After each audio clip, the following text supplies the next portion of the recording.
ఓం నమో వెంకటేశాయ. అందరికీ నమస్కారము. పరమ పవిత్రమైన ఈ దేవీ నవరాత్రులలో మనమందరము కూడా అమ్మవారిని శ్రద్ధగా భక్తిగా పూజిస్తూ ఉన్నాం కదా.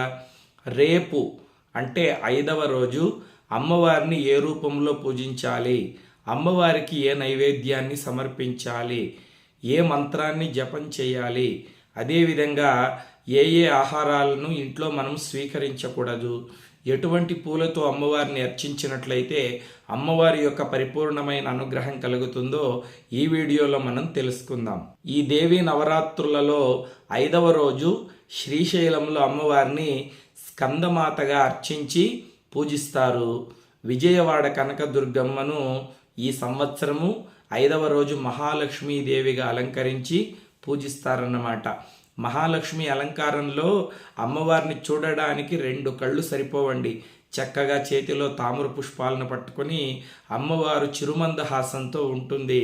కాబట్టి అమ్మవారిని దర్శించిన మాత్రానే మన ఆర్థిక సమస్యలన్నీ కూడా తొలగిపోయి అష్టైశ్వర్యాలు సకల సంపదల్ని కూడా అమ్మవారు మనకు అనుగ్రహిస్తుంది. ఈ దేవీ నవరాత్రులలో 5వ రోజు మీ ఇంట్లో మీరు అమ్మవారిని స్కందమాతగా పూజించేటట్లయితే మనం పూజా డెమో వీడియో చేసుకున్నాం కదా. ఈ వీడియో కింద ఉంటుంది పూజా డెమో వీడియో. అందులో నేను ఎక్కడైతే ఓం శ్రీ లలితాదేవి అయి నమః అని చెప్పానో అక్కడ మీరు ఓం శ్రీ స్కందమాతాయ నమః అని చెబుతూ మీరు షోడశోపచార పూజ చేసుకోవచ్చు. లేదా మీ ఇంట్లో అమ్మవారిని మహాలక్ష్మీదేవిగా అలంకరించి పూజించినట్లయితే నేను ఎక్కడైతే ఓం శ్రీ లలితాదేవి అయి నమః అని చెప్పి పూజ చేశానో అక్కడ మీరు ఓం శ్రీ మహాలక్ష్మి అయి నమః అని చెబుతూ అమ్మవారికి షోడశోపచార పూజ చేసుకోవచ్చు. ముఖ్యంగా ప్రతి ఒక్కరూ కూడా 5వ రోజు ఇంట్లో మహాలక్ష్మీదేవిని పూజించండి.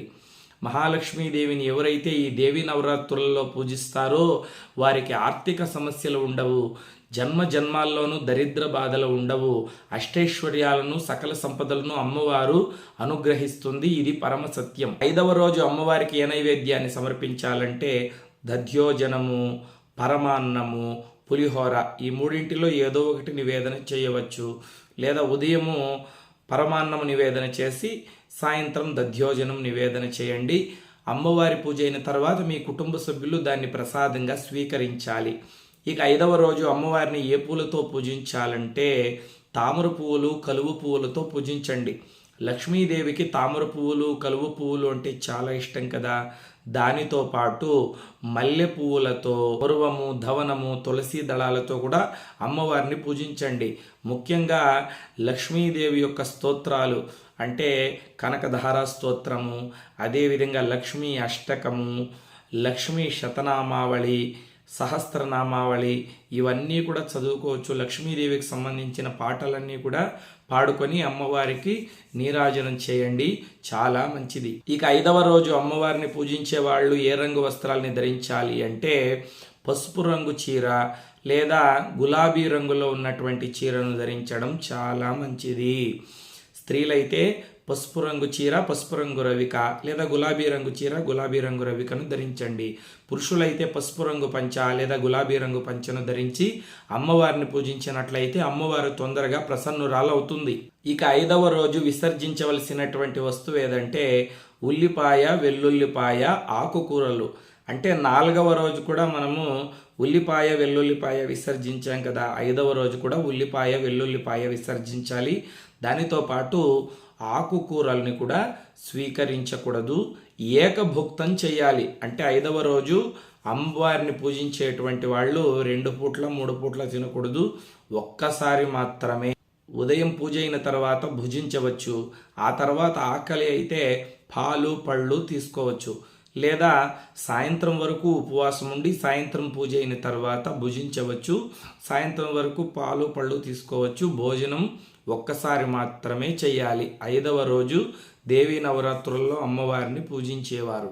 బీపీలు, షుగర్లు, అనారోగ్య సమస్య ఉన్నటువంటి వాళ్ళు మీకు ఆకలైనప్పుడు తినేసేయండి. గురువుగారు ఏకభుక్తం చేయమన్నారని చెప్పి ప్రాణాల మీదకు తెచ్చుకోకండి. ముఖ్యంగా 5వ రోజు అమ్మవారిని పూజించినట్లయితే ఎటువంటి ఫలితం కలుగుతుంది? అష్టైశ్వర్యాలు సకల సంపదలు కలుగుతుంది. ఎందుకంటే అమ్మవారు మహాలక్ష్మిగా అనుగ్రహిస్తుంది కాబట్టి. అదేవిధంగా స్కందమాతగా అనుగ్రహిస్తుంది కాబట్టి పిల్లలు మంచి విద్యావంతులుగా వర్ధిల్లుతారు. పిల్లలకు మంచి జ్ఞాపక శక్తి ఉంటుంది, పిల్లలకు ఆయురారోగ్యాలు కలుగుతాయి. అంటే కొంతమంది చూడండి, చిన్నతనంలోనే పిల్లలు అనారోగ్య సమస్యల చేత, కొన్ని జబ్బుల చేత మరణిస్తూ ఉంటారు.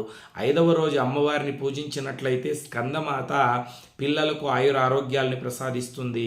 పిల్లలు జీవితంలో గొప్ప స్థాయికి ఎదుగుతారు. ఇక 5వ రోజు జపించవలసిన మంత్రం ఏదంటే, సింహాసన గతా నిత్యం పద్మాశ్రితకరద్వయా శుభదాస్తు సదాదేవి స్కందమాత యశస్విని. ఈ మంత్రాన్ని 108 సార్లు జపం చేస్తే చాలా మంచిది, లేదా 48 సార్లు జపించుకోండి.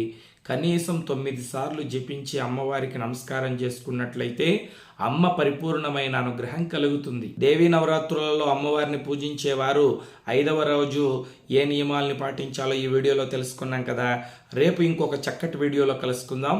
లోకా సమస్తా సుఖినో భవంతు. స్వస్తి.